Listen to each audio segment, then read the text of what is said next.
Pozdrav ljudi, ovde je samo neka glupost za turiste, a ovo što sada gledate je Ribat. Ribat na arapskom znači manastir tvrđava ili manastir kula. Ova kula je izgrađena 796. godine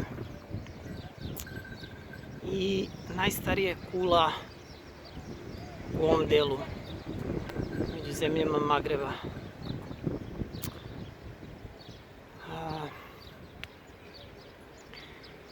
Kulu su koristili Arapi pri osvajanju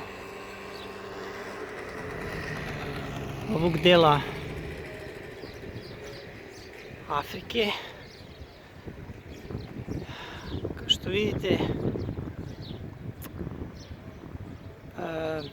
kula, u stvari kao što ne vidite, kula se nalazi na obali Mediterana, sa druge strane je more. Ja ovo snimam sa zadnje strane zato što sam tako u mogućnosti i zato što je ovde lad.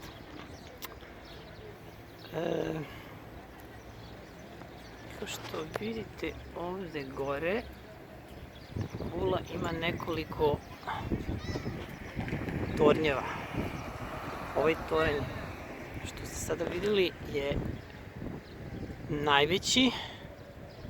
U početku on bio jedini, kasnije je izgrađeno još tornjeva. Tornjevi su korišćeni za komunikaciju sa drugim ribatima u okolini, pa čak i u Maroku.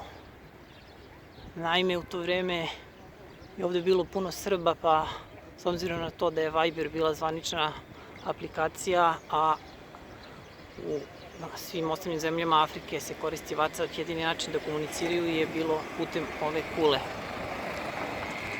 Ovde, to je ovog tornja, ne kule, nego tornja. Ne znam kako su stali emodžije.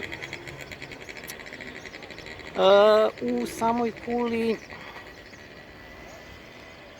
kuli ima i... Zašto se ovo zove manastir kule ili manastir tvrđava? Zato što je ovo korišćeno i kao manastir. Unutar tvrđave ima prostorija koje su koristili za molitvu tokom u međuvremenu. U međuvremenu ispada kao da su se samo tukli i molili. Ali, da, kula se nalazi na samoj obali